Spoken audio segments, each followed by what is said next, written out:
Gitara mga bossing, sa naghahanap po dyan ng crossover, automatic transmission, baka ubra to sa inyo mga bossing, medyo makulimlim na pero tirahin pa rin natin mga boss.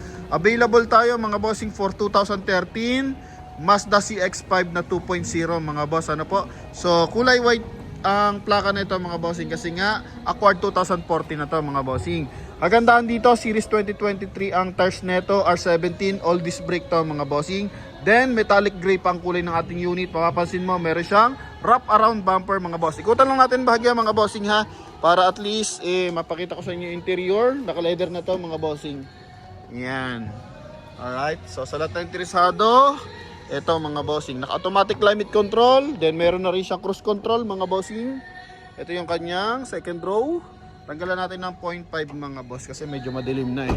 Walang basag yung kanyang tail light tsaka headlight mga bossing. 100% na hindi to binaha mga boss. Naka dual exhaust mga bossing, Sky Active unit to mga boss. So pagdating sa riding comfort, panalo-panalo ka dito mga bossing, ano? Yan. So naka sharp antenna na yan mga boss. Then malaki yung trunk compartment. Yun nga pala, sa trunk compartment natin may ilang gamit tayo mga bossing. Yung mga papers ng car natin kasi nandyan. Okay, so papakita na rin natin mga boss kasi hindi na nababa mga bossing. Ito yung kabilang side. Ganda ng upuan, parang naka-racing seat mga bossing. So sa lahat ng interesado, front area muna tayo mga bossing. Ano? Yan. So mapapansin mo, eagle eye yan mga boss na projector headlight.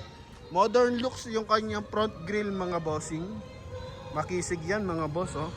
Mataas yung ground clearance, then maganda riding mga boss. Medyo long nose kung tawagin mga bossing ng mga Mazda. Mahaba yung kanyang engine bay mga boss, yung hood. Yan. So coding is Wednesday mga bossing. So even yung kanyang fog light housing, wala siyang mga basag mga boss. Then yun nga, makikita mo may kulay black siya. Sa lower part ng ating bumper, connected sa wheel arch hanggang sa cladding mga boss. So yun yung nagsisilbing side protection ng ating unit mga boss. Then pagdating dito sa kanyang grill mga bossing, may chrome line. Yan mga boss. Tapos connected sa loob ng ating headlight mga bossing. Okay, pagdating sa hood, so wala naman siya mga major dent mga bossing. Yan, maayos naman to mga boss. Okay, pati yung kanyang tag dito curb, so ayos naman mga bossing. Yung body moldings. Yan, sa side naman mga boss, eto. Gulong natin mga bossing is Westlake mga bossing na series. Kita pa naman siguro mga bossing, oh. Series, nakalagay ito mga bossing eh. Okay, basahin lang natin ng maigi mga boss ha. Series 2023 I think to. Saan ko ba nakita? Ito mga bossing oh. Yan, Series 2023 naka 5 stud R17, 95% red light pa, makapal pa to mga boss. Then ito yung binabanggit natin na side protection mga bossing. Ito yung pinaka-cladding para yung mga asphalt, so putik diyan, tumatama lahat mga boss. All this brake mga bossing ha. Ito yung likod niyan. Okay, sa likod is dual year tires ata to mga boss. So Bridgestone tires sa likuran mga bossing. Okay, tapos dito ang series is check natin. Meron ba? Hindi kita mga bossing eh. Okay. Hindi. Doon sa kabilang side na lang mga boss, tingnan natin maya maya, no? Pero R17 to mga boss na naka 5 stud. Interior tayo mga bossing, pero dito sa side mirror meron siyang turn signal. Okay. Ito yung kanyang power adjust mga boss. Yan mga bossing. Power fold dito sa taas. Then pag sa baba, yung open. Ito naman yung left and right natin mga boss. So, yan. Okay. So responsive yan. Dito sa kabilang side din mga bossing. Responsive mga boss. Nakikita naman yung galaw ng ating mirror. So upuan, ito mga boss. Para siya naka racing seat. Yan. So naka factory leather pa yan mga bossing. May retouch lang ng bahagya. Ito lang, kaperaso lang na yan mga boss. Nakikita naman siya mga bossing. Yan. Pero the rest, all goods naman. Then, ito mga bossing is meron mileage na 99,697. Price pala na ito mga bossing is dapat 475 eh. Kala ko kasi 14. So, ang price natin dito is only 425,000 mga boss. Ano? Yan. So, naka cruise control mga bossing, hands free connection para sa ating 2D audio system, naka automatic climate control mga boss, no? Then ating susi, ito. Dalawa yung ating keyless na susi o remote. Then push start mga boss, no? Busina. Yan, naka-upgrade na yung busina natin. Dito naman may tire pressure na detector mga boss. Okay, or sensor. Then meron din siyang idling stop or i-stop kung tawagin mga bossing.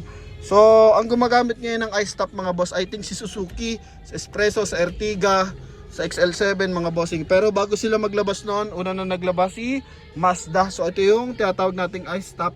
So, idling stop kung madaling tawag mga boss. Ito yung pag babiyahe ka, tapos dumating ka ng stoplight, nag full stop ka. So, mamatay yung makina pero gumagana yung aircon. So, para daw yun sa technology ng pagkonsumo ng fuel consumption mga boss. Pero kung ayaw mong gamitin, madali naman, pwede mo lang siya pindutin mga boss. Ano? Okay, kung hindi ka familiar sa paggamit ng i-stop. Second row mga boss, ito. Naka-leather mga bossing. May armrest to mga boss. Yan o.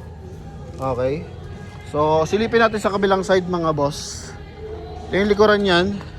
Mamaya open natin yung kanyang trunk compartment. Buksan ko lang yung kabilang side para at least makita yung loob na mas maliwanag mga boss. Okay, kasi medyo makulimlim na. Yan mga bossing. Okay. Ito yung likod. Check natin kung may series dito sa harapan. Sa likuran, sorry. Wala. So, ito. Series 2021 mga bossing. Yung Bridgestone tire niya.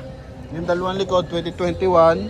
Yung harap is 2023. Pakita natin yung kanyang trunk compartment. Pero bago yon, pakita natin yung kanyang built-in camera mga boss.